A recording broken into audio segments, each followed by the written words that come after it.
अगर आप जो है सीटेट में पास हो गए हैं तो बहुत अच्छी बात है, लेकिन अगर आप सीटेट में फ़ेल हो गए हैं तो ये वीडियो जो है आज दोनों ही चीज़ों से रिलेटेड होने वाला है कि सीटेट पास जो कर गए हैं उनका नेक्स्ट स्टेप क्या होना चाहिए और जो सीटेट फ़ेल हो चुके हैं उनका नेक्स्ट स्टेप क्या होना चाहिए। तो जो फ़ेल हो चुके हैं सबसे पहले उनके लिए मैं बता दूँ कि उदास होने की कोई ज़रूरत नहीं है। CTET again will come, then start your preparation. You will pass CTET definitely. Okay.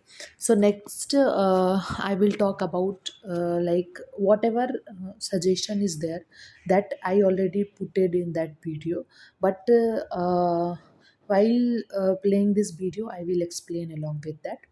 So first जो है जो सीटेट पास हो गए हैं उनको नेक्स्ट स्टेप जो है ये लेना चाहिए कि उनको अपना ऑब्जेक्टिव सेट करना चाहिए। Objective set in the sense कि आपको आपका क्या टारगेट है, मतलब अगले जो है कुछ दिनों में आप क्या अचीव करना चाहते हो।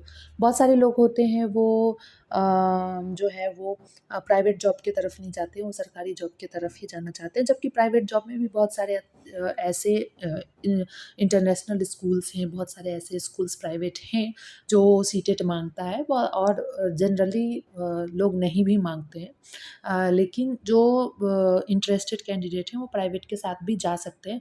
बट अगर आप अगर सीटेट पास किए हैं तो मैं आपको ये सजेशन दूँगी कि प्लीज़ टारगेट करिए डीएसएसबी, केवीएस, एनबीएस, अभी बीपीएससी होने वाला है 4.0, देन आप उसको टारगेट कर सकते हैं। देन डीएसएसबी का वैकेंसी जो है वो आते रहता है, तो देन आप उसको टारगेट कर सकते हैं। और बहुत सारा जो है सीटेट पास करने से आप जो है एक एक्स्ट्रा जो है चीज़ ऐड कर लेते हो अपने क्वालिफ़िकेशन में, तो that is a very good thing. CTET pass करने के बाद यही होता है कि आप कोई भी सेंट्रल जो जॉब है उसको आप टारगेट कर सकते हो, क्योंकि उसमें सीटेट जो है वो माँगा ही जाता है। और जो फ़ेल हो गए हैं उनके लिए मैं यही बोलूँगी कि प्लीज़ आप अपना जो है प्रिपरेशन स्टार्ट करिए बिना किसी डिस्ट्रैक्शन के, because of course with seated you can get opportunity in KVS, NBS and all. So you have to crack seated if you want to become a teacher and uh, you want to get good salary, means you have to do that. Next is for after objective, what next you have to do, means next you have to do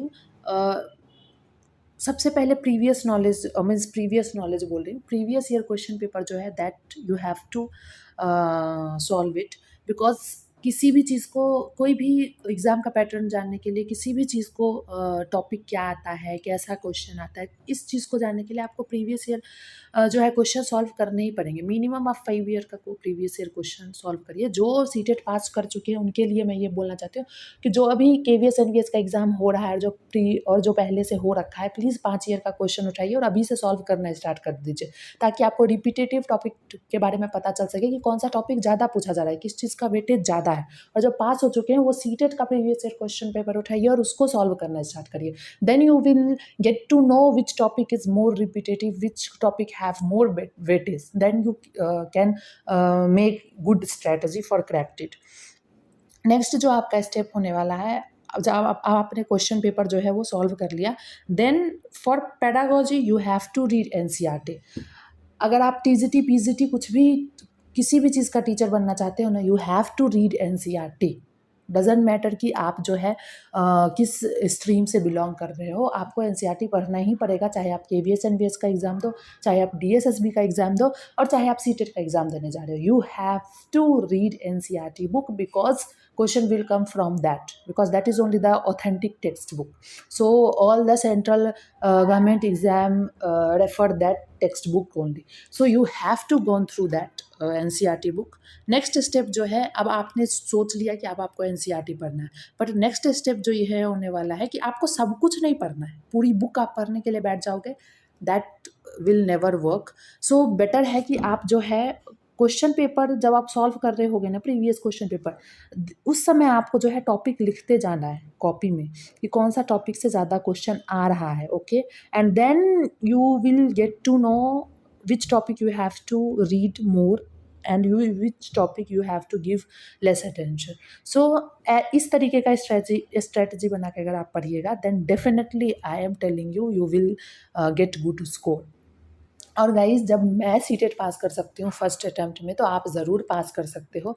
और जो CTET पास already कर चुके हैं उनके लिए मैं यही बोलूँगी कि yes, I have good experience with teaching, because जो है मैंने अपने बीएड के बाद जो है 1 साल मैंने पढ़ाया, देन फिर मैं एमएड करने के लिए आई.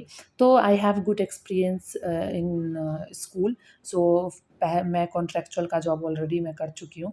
देन मैं आपको यही बोलना चाहूँगी कि एनसीईआरटी पढ़ना बहुत ज़्यादा ज़रूरी है, और किसी भी एग्ज़ाम को क्रैक करने के लिए प्रीवियस ईयर क्वेश्चन का नॉलेज होना आपके पास बहुत ज़्यादा ज़रूरी है. और मेक स्मार्ट स्ट्रैटेजी. कोई भी लॉन्ग प्रोसेस आपको अपना के ना कुछ हासिल होने वाला नहीं है. बेटर है कि स्मार्ट स्ट्रैटेजी के साथ आप अपना पढ़ाई शुरू कर दीजिए. और अगर कुछ भी ऐसा है जो आप जानना चाहते हैं, तो definitely you can do comment section में आप कमेंट कर सकते हो. आपके कमेंट का आंसर देने के लिए मैं ज़रूर से ज़रूर कोशिश करूँगी. मिलते हैं नेक्स्ट वीडियो में नेक्स्ट अपडेट के साथ. तब तक के लिए हंसते रहिए, मुस्कुराते रहिए एंड पढ़ते रहिए. Bye bye.